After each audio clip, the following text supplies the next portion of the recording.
All right. Well, I hope that you are indeed great. I hope that you had a good breakfast, like some frosted flakes or something like that. Welcome to our second to last week of class. Wow, that's crazy. Our second to last week of class. Only 3 more regular class meetings after today before we start final exams. That's bananas. We're almost there. So a couple of quick things before we get started. I did get lecture exam scores posted yesterday. I'm sure many of you saw those. In fact, I looked, and many of you saw them within seconds of my posting them. Just another quick plug. I know that it makes exam days fairly bigger, but using the 2-stage method, there were many of you guys who came up as much as like 7 or 8% between your individual scores and your staged exam scores. So for some of you, that made a huge difference in terms of your individual exam grade by doing that group portion after the fact. So it was, just seems to be a really good way to test, and we're 4/5 of the way through it, so we only have one more. And the good news is that on our final exam day, we've got a lot longer period. I think we have a 2.5-hour block for our lecture final, so we have a lot of time to get done what we need to do that day and stuff. And even at that point, you're probably not going to need the whole time.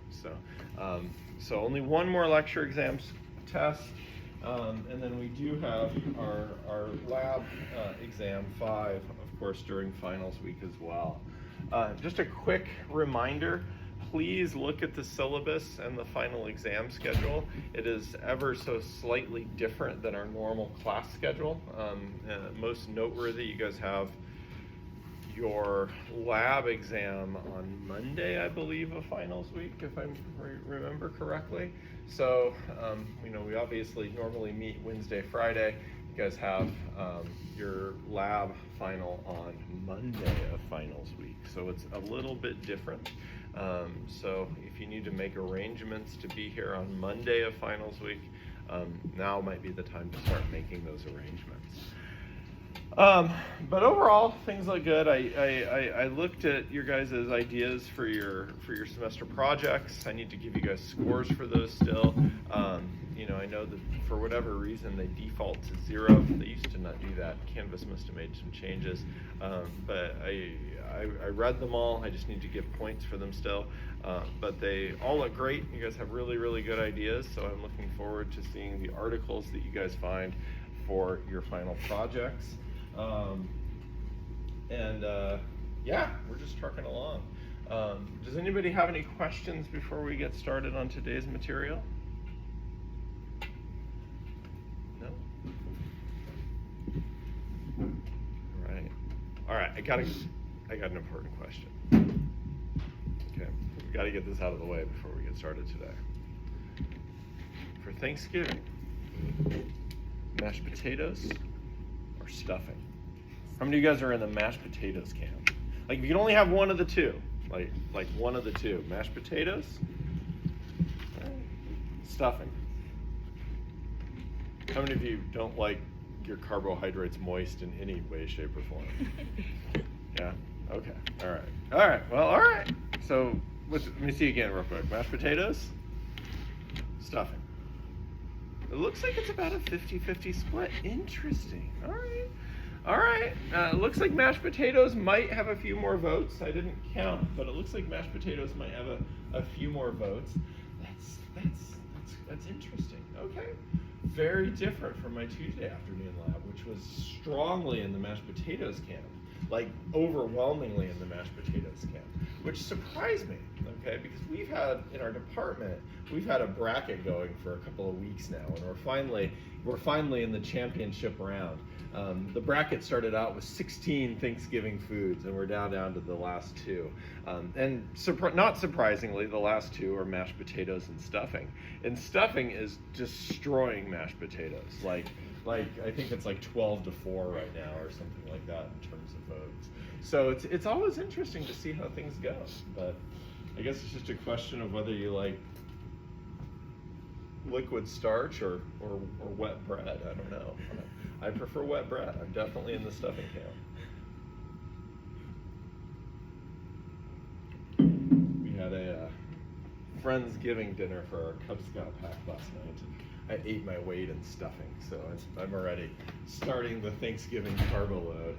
All right, anyway, well, that's an interesting question, and that actually is going to help us get ourselves started today, because we are talking about the digestive system. And one of the things that we're going to be talking about is starch, all right? We'll talk about some other things sort of as the day goes on. I wanted to get just a little bit of physiology out of the way, and then what we'll do is we'll start to go through our digestive tract, and we'll start to look at what happens to food as it travels through our digestive tract. So let me actually, a little bit off here. Give me 1 sec. There we go. Okay.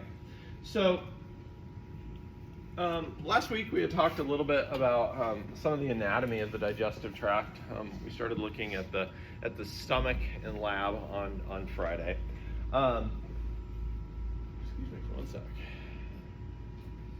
No, I'm not going to sneeze. Okay.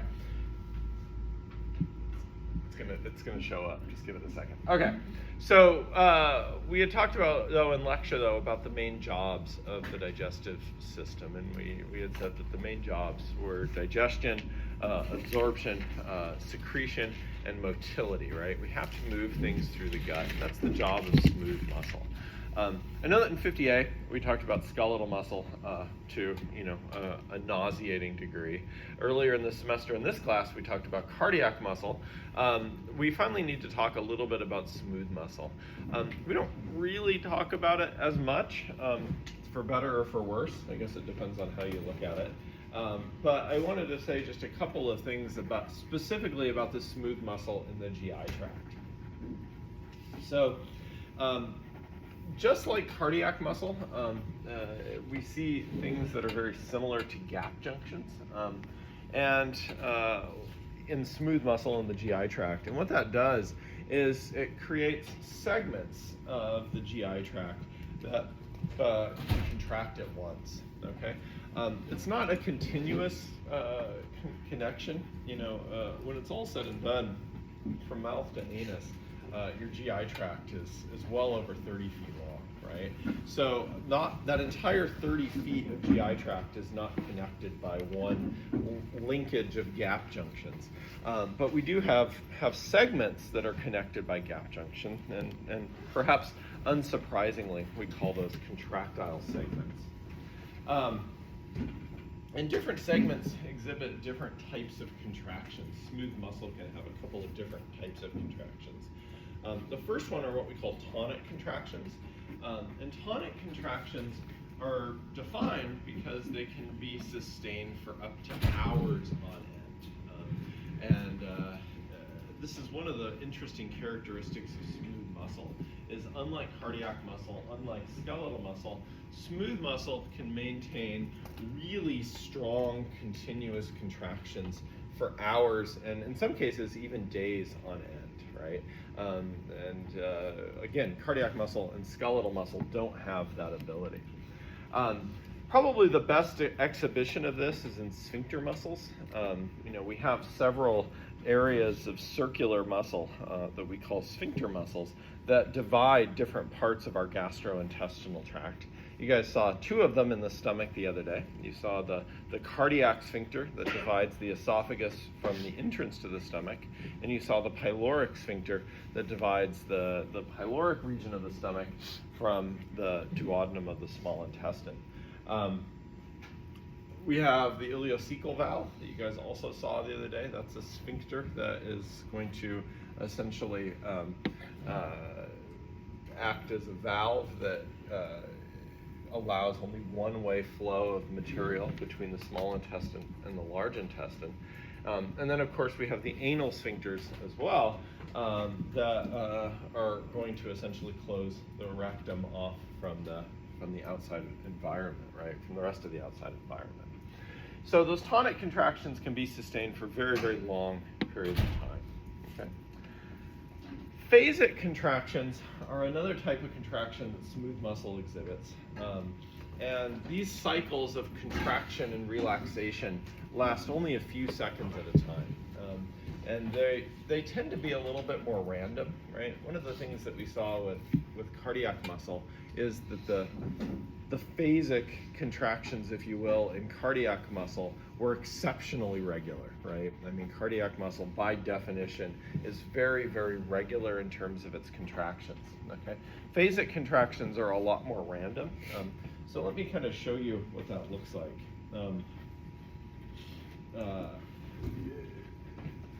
These phasic contractions have these cycles of depolarization and repolarization called slow wave potentials.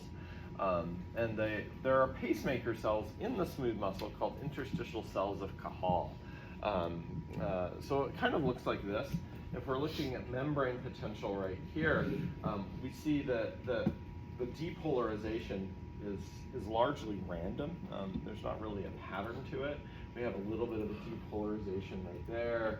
We have a little bit of a depolarization here. And then we come up and depolarization, we come back down to threshold and something like that. If the red line represents our threshold potential, these depolarizations would not result in muscular contraction. So if we look down here at muscle tension, we see that nothing happens down there.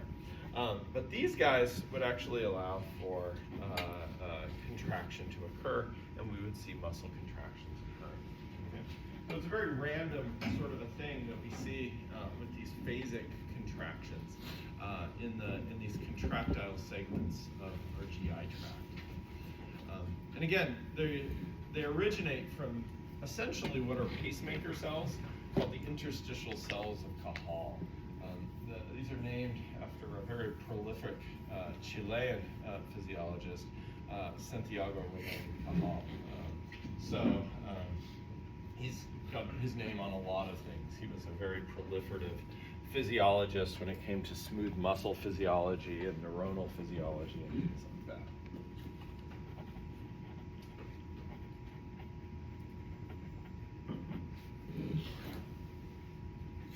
So smooth muscle contractions come in lots of different flavors in the digestive tract, right? We see these sustained, very strong tonic contractions in some places, and then in other places we see these kind of almost random phasic contractions, right? These phasic contractions are meant to do a couple of different things. One of the things that they're able to do is they're able just to mix things up in the gastrointestinal tract. And then they also can work to move things through the gut as well via a process that we call peristalsis. So a couple of different functions that these phasic contractions have in the smooth muscle.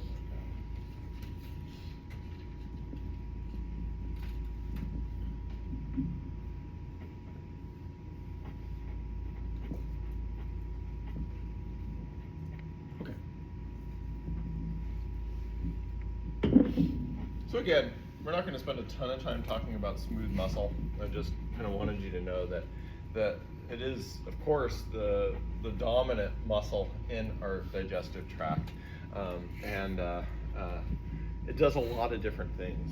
Kind of unlike skeletal muscle and cardiac muscle, smooth muscle has the ability to wear multiple hats, so to speak, and it can do lots of different jobs, which just makes it really interesting.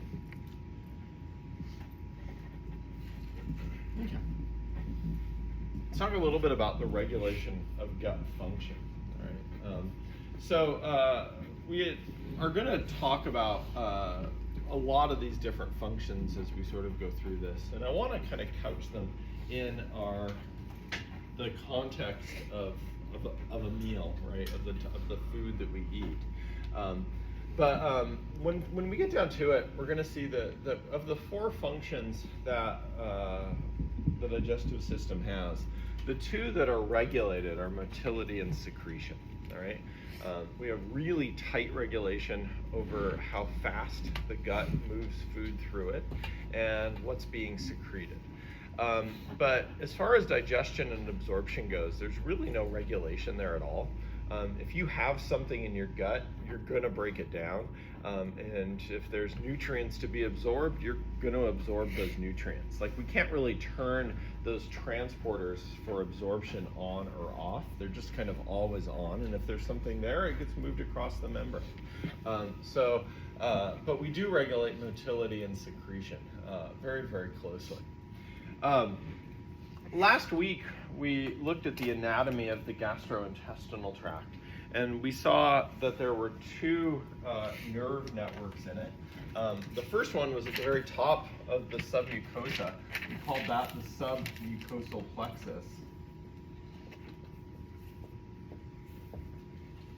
And then if you remember, the other one, plexus.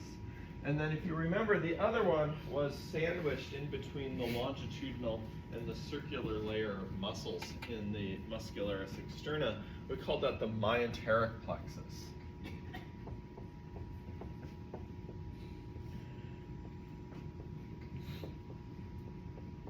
Right. When we add those two together, we get something that we call the enteric nervous system. Okay.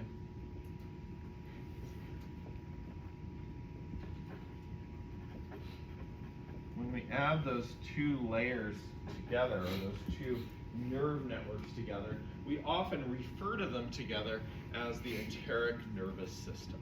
Okay. Obviously, there's no brain there, but it does have the ability to act as its own integrating center, and we talked about that a little bit last week.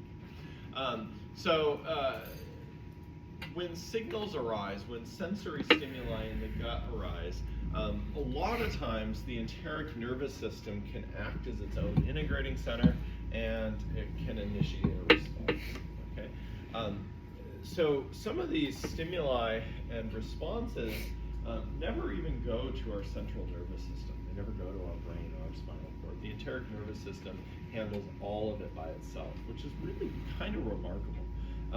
When that happens, we call those types of things short reflexes.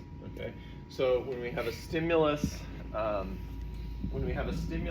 leads to a response, and that enteric nervous system acts as its own integrating center, that's called a short reflex.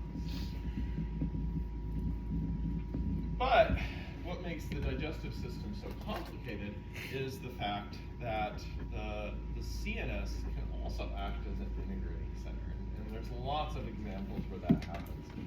Most of those are ones that you're aware of. We'll talk about a couple of those as we kind of go through the day today. But when the CNS acts as an integrating center, we call those long reflexes. Okay, I think that naming just comes from the fact that in short reflexes, the signal doesn't have to travel very far because it stays in the gut. But in long reflexes, the signal has to go to the brain in order to get processed and then back to the gut. So I think it's really just named after the distance that these signals are sort of traveling, right? Are they traveling a long ways, or are they traveling a short distance? There are a lot of chemical signals sending signals of different types of messages in the GI tract. We'll definitely cover some of the important ones as we kind of go through our lecture here. But for a full length, you guys have or a full list, you guys have a table in your book that's going to be a lot more informative and thorough. I definitely do not expect you to memorize everything in that table. We'll only test on the ones that we actually talk about in class. But if you're interested, there's a whole list of things in your book that's listed out for you guys. Okay. So just a little bit of context here as we kind of go through some of this stuff. Does anybody have any questions about anything that we've talked about so far today, or even anything that we talked about on Friday?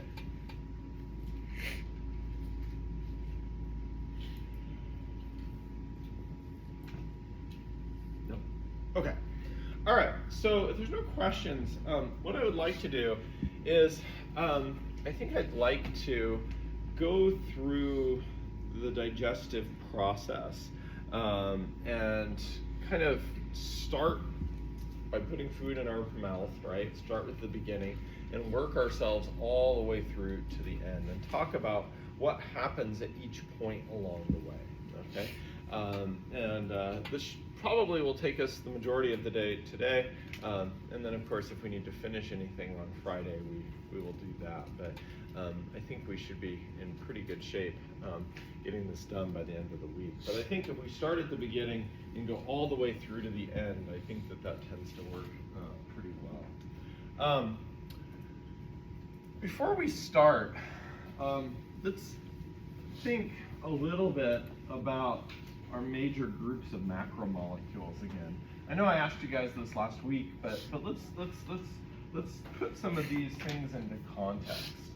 So, what are our three major groups of macromolecules that we're going to be getting nutrient value from, or caloric value from? Carbs. Start with carbohydrates. I like carbohydrates. Cool. So we've got carbohydrates.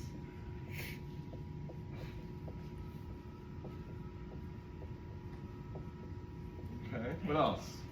Proteins. Protein. Yeah, we've got proteins. And then we've got what? Fats. Yeah. Lipids. Okay. Our major dietary lipid, of course, is going to be fat. That's the one that we're going to get. Fats or triglycerides.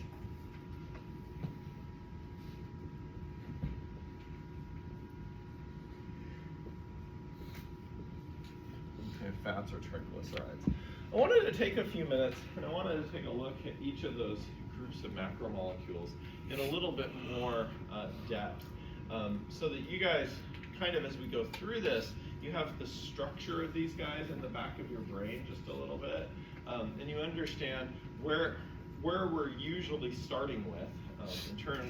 In other words, what are we usually eating, right? When we eat carbohydrates, what are we usually eating, right? When we eat proteins, what are we usually eating?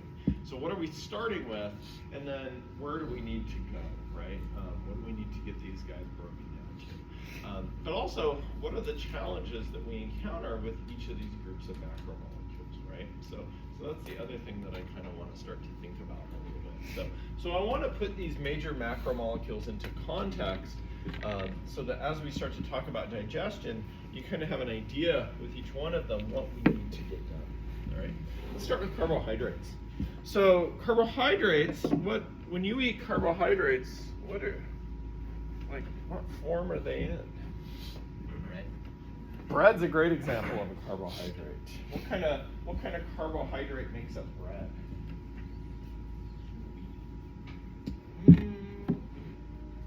Wheat. There's carbohydrate in wheat, but you could have rye bread and there's no wheat in it. Starch, yeah. Bread is really starchy. It's like your mashed potatoes, right? You guys are 50-50 on. I'm surprised about that, right? But yeah, starch. Okay. So starch is a great example of a carbohydrate, a fairly complex carbohydrate. If we were classifying starch in terms of the type of carbohydrate it is, do we know what kind of carbohydrate starch is? Starts with a P. It's a polysaccharide, yeah. It's a polysaccharide, okay? So starch is a great example of a class of carbohydrates that we call polysaccharide. Right? Meaning that it's a monomer of lots of individual, what we call monosaccharides. What monosaccharide makes up starch? Glucose, right? Yeah. Starch is just a huge polymer of glucose. What's the chemical formula of glucose? That's right. So glucose is a monosaccharide, okay? And it has the chemical formula, what the heck am I doing? Glucose, right? Has the chemical formula C6H12O6, right? It's a six carbon sugar, right? C6H12O6. If we were drawing, there's lots of different ways biochemists draw these molecules, but typically what we do is we just sort of draw that 6 carbon ring that looks something like that, and that tends to work pretty well, right? So starch is a polymer of glucose molecules, right? Starch is a polymer of glucose molecules that looks something like this, and it's this big long chain of glucose molecules. But it also branches, right? So, we can see that we have maybe a bond right here, and then we have a branch point where more glucose molecules take off. That's kind of a crappy looking glucose, but you guys get the idea. We have this sort of an idea right here, right? I have another one like that. This can go on, and we have branching that occurs. That's not right. Something along the lines of this, right? So these starch molecules can get fairly complex in terms of the branching that they have. I'm not drawing all the individual glucoses in there, but I've reverted to lines. But nevertheless, the branching can be quite in depth, and it can be big. Some of these big starch molecules, we can be looking at 1,000 or more glucose molecules in a starch molecule. So some of these can get really, really big. And of course, starch is how plants store their energy, right? So if you take your potato cell and you take a look at it under the microscope, you're going to see big vacuoles that are just Chucky jam full of starch, right? Because they're just storing all of this excess carbohydrate in those big vacuoles in case they need them for later, right? A lot of plants do that. But the idea is that we need to break them down to starch, okay? We need to break them down to the individual glucose molecules, right? So the goal is to get from here all the way over to here. But there is another type of carbohydrate sort of in the middle of this, right? We have polysaccharides, we have monosaccharides. What else do we have? What? We have monosaccharides and polysaccharides. What's our other classification? Disaccharides, yeah, right? So we have disaccharides in here as well.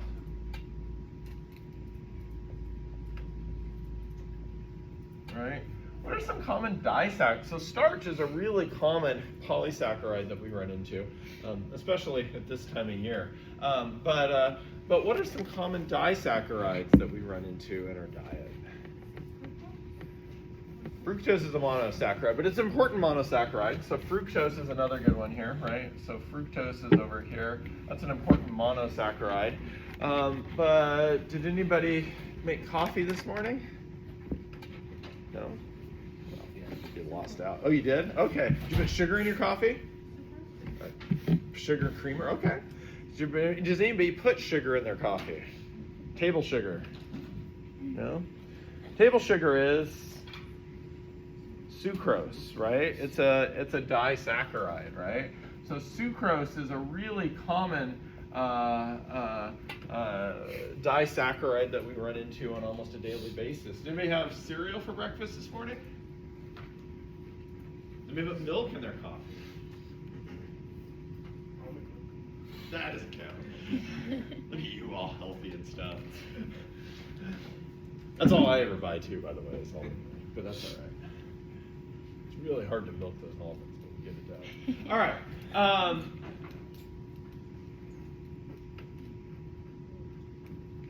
What sugar is in milk? If you drink cow's milk, what sugar are you going to run into? Some people can't drink milk because of the sugar. Lactose. Lactose, yeah, it's another important disaccharide, right? Right, so we have lactose. I'm just trying to give you guys some examples of these so that when you run into them, you know what they are, right? What else do we have? Let's see, Halloween just passed. You might have gotten some Whoppers in your Halloween candy. I like Whoppers. Malted milk balls. What type of sugar is in a malted milk ball? This is my favorite disaccharide, by the way. Do you know why? Huh? I wasn't thinking about dextrose, but that is another wonky sort of not necessarily naturally occurring sugar. This is my favorite one. I don't like it so much in malted milk balls, but I sure like it in beer. Maltose, right? Maltose is another important disaccharide that we run into in all sorts of different places, right? So maltose is, of course, the sugar that's used in malts and malted milk balls. Has a very distinct flavor to it when it's used in candy and sweets like that. But it also occurs naturally in grains that we call malts that we use to make beer and honestly even some breads out of as well, right? So we see it occurring occasionally in different places, right? So sucrose, lactose, maltose, those are all examples of disaccharides. Glucose is an important monosaccharide. Fructose is one that we run into occasionally. And then another one is galactose. Probably one that you don't hear about on a fairly regular basis, but it does go into making up some of our important disaccharides. So it's kind of an important one, right? So we have those. Let's see here. From a dietary point of view, starch is definitely an important polysaccharide, but you also get polysaccharides from other things as well. For instance, plants store their excess carbohydrates as starch, which is why things like potatoes are as starchy as they are. But how do you store your excess carbohydrate? Your excess carbohydrate.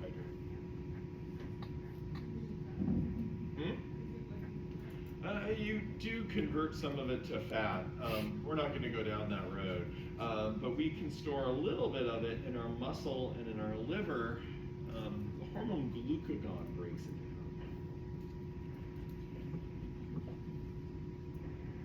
We store our excess carbohydrate as glycogen. Okay? Glycogen. Okay? So glycogen is another polysaccharide. And it happens to be another polymer of glucose as well, right? So glycogen is another important one, okay, that we run into. It's another polymer of glucose.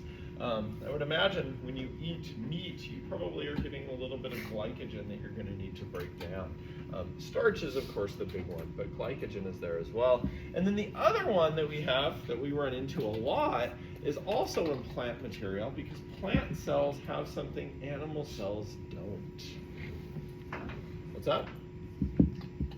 Cells, well, they have cell walls, and cell walls have cellulose in them, right? So cellulose is another one that we run into. And again, it happens to be a polymer of glucose. These are all polymers of glucose, starch, glycogen, and cellulose. The difference is in where the branch points are and stuff that's a little bit beyond the scope of this class. But starch, glycogen, and cellulose are all really important polysaccharides, and they're just made up solely of glucose. So when I want to break one of these molecules down, if I want to break down starch, for example, or I want to break down lactose or maltose, how am I going to break those molecules? Do they just fall apart magically in my digestive system?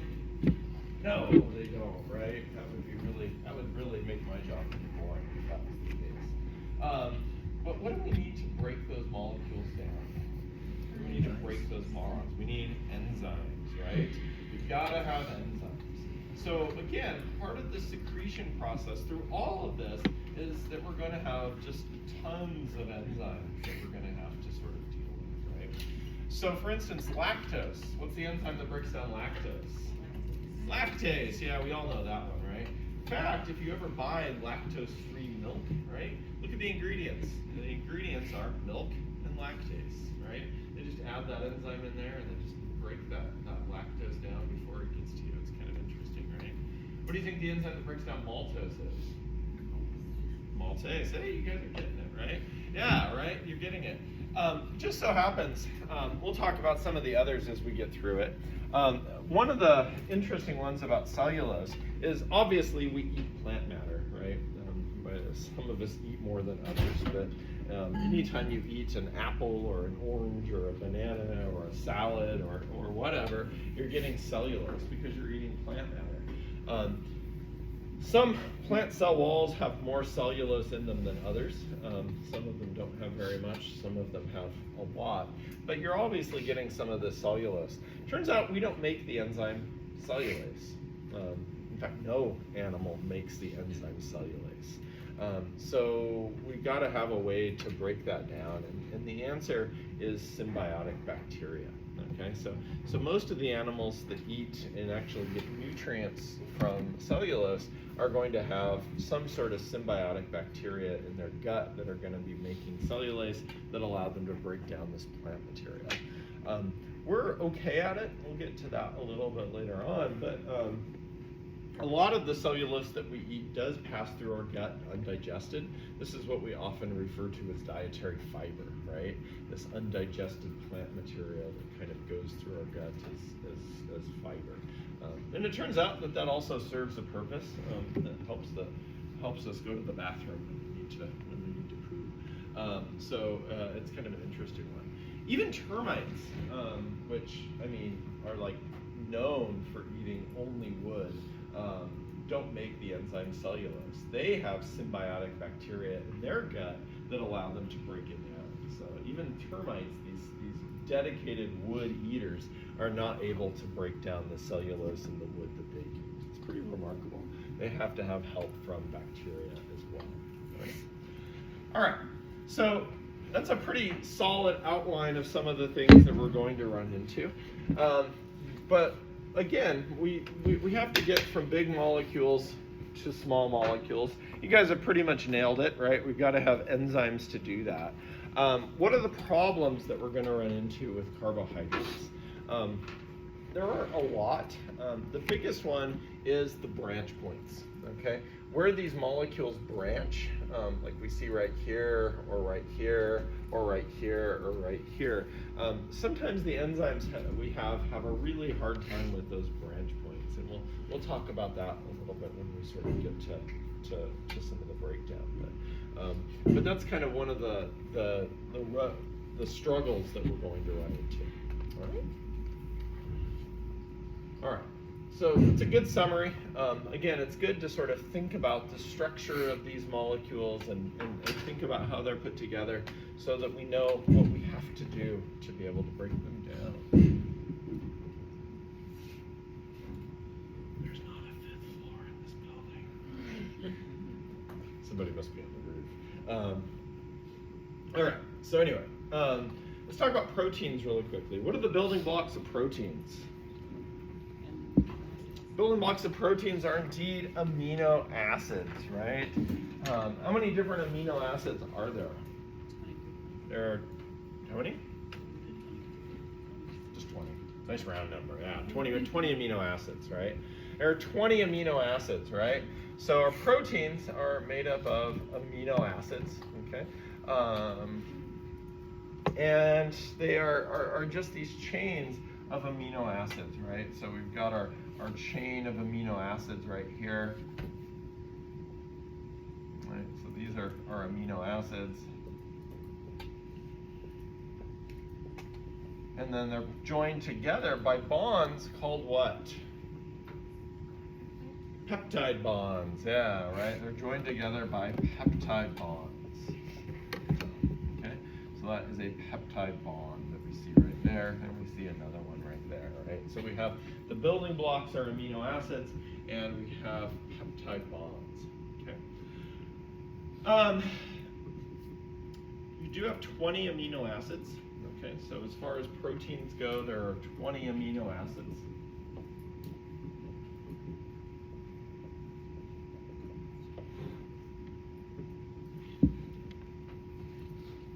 Take biochemistry, you get to learn the structure of all 20 amino acids, so that'll be fun.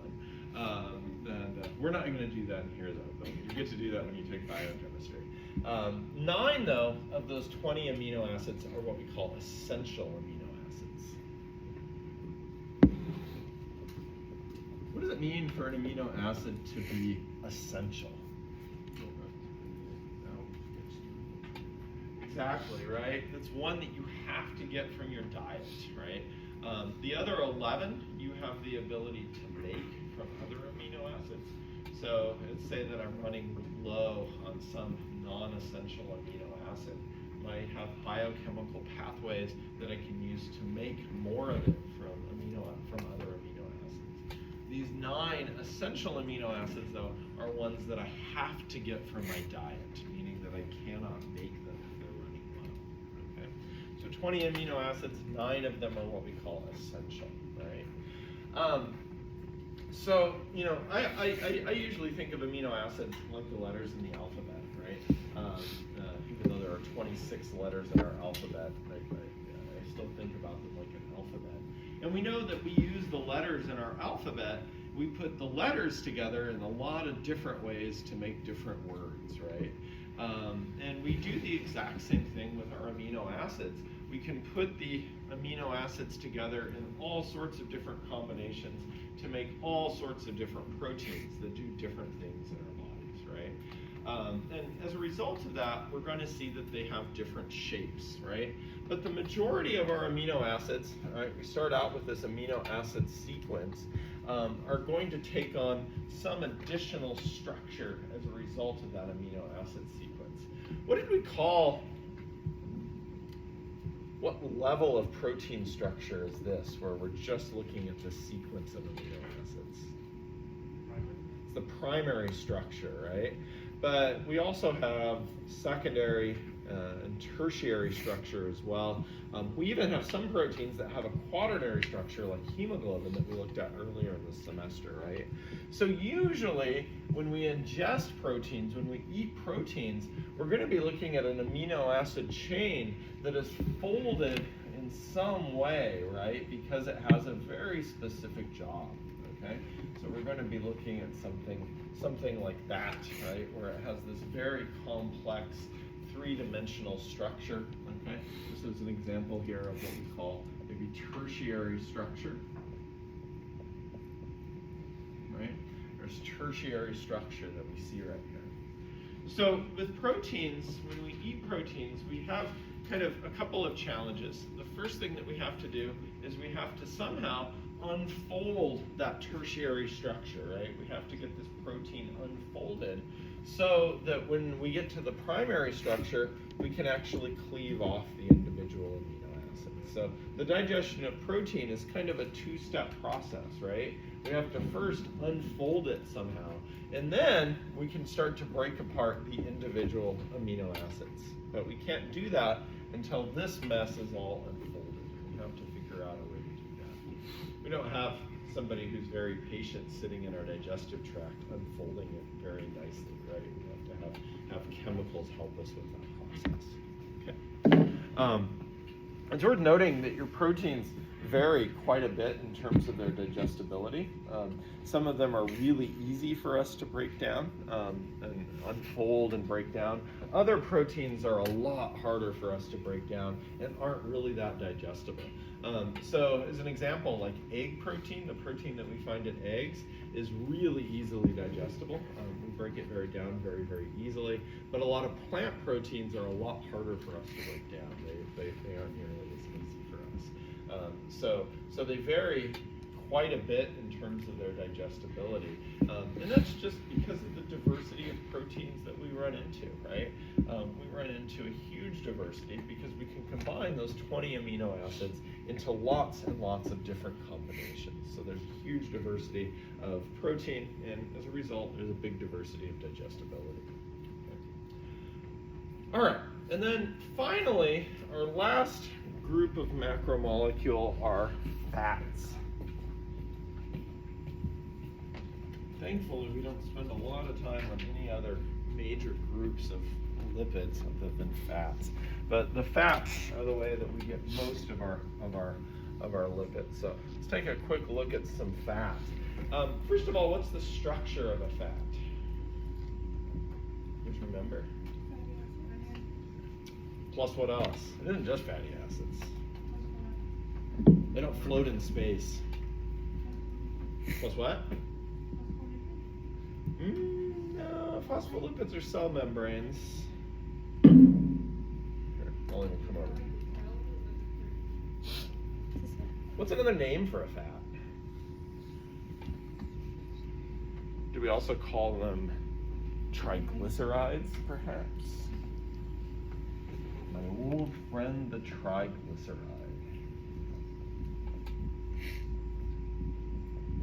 Right? Triglycerides. Does that help us with the structure? So you're right, fatty acids are part of it. How many fatty acids are there? 3. And what are they all connected to? Tri is the fatty acid part. Glycerol. They're linked to glycerol, right? So we have a glycerol, okay? We have glycerol here, which is mostly carbon and hydrogen, a little bit of oxygen, okay? And then on that glycerol, you have 3 fatty acids. All right, so we have a fatty acid there, we have a fatty acid, we have a fatty acid.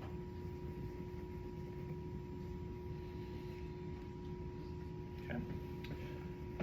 So 1, 2, 3 fatty acids. I did not do that linearly at all. I didn't mean to make it slope the way that I did. I just can't draw straight. But we have this. What's the structure of a fatty acid? Do you guys remember what a fatty acid looks like?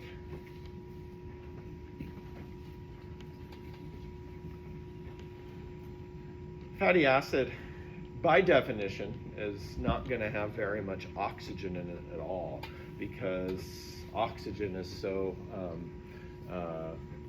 electronegative. It steals electrons and creates polar molecules. Fats, by their very definition, are non-polar, which is why they don't mix with water, right?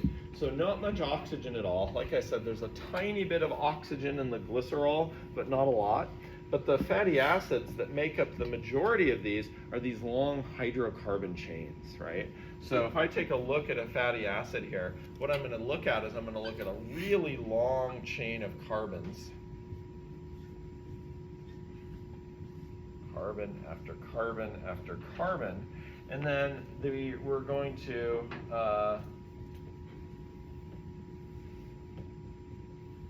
add a ton of hydrogen to it. We don't always completely saturate with hydrogen, but we're looking at hydrogens here, just out the wazoo.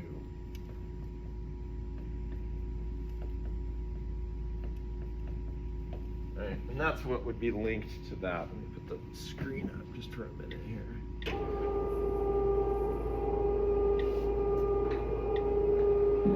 So it's a long hydrocarbon chain. I'm out of board space. I don't want to bore you with too much, but this is actually short for a fatty acid. Most of the fatty acids that we encounter in our diet, most of the fatty acids that we eat, are anywhere between 16 and maybe 24 carbons long, right? So this one is 1, 2, 3, 4, 5, 7, 8 carbons long. But most of the fatty acids that we encounter are anywhere from 16 to around 24 carbons long. So they could be really, really, really big, right? Really long fatty acids. And there's 3 of them on each of our triglycerides, right? 1, 2, 3 fatty acids. So what that means is that there's a lot here, right? These fats in general are pretty beefy molecules. They're really, really big, okay?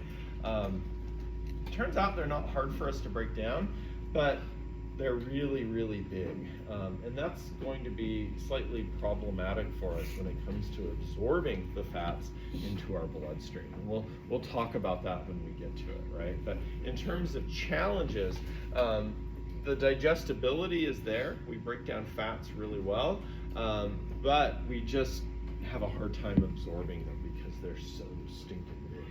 Okay? But again, we'll talk about that when we sort of get to this. Okay? These are big, big molecules. Obviously, when you eat things, you eat like cell membranes, right? When you eat plants and animals, you're eating cell membranes as well.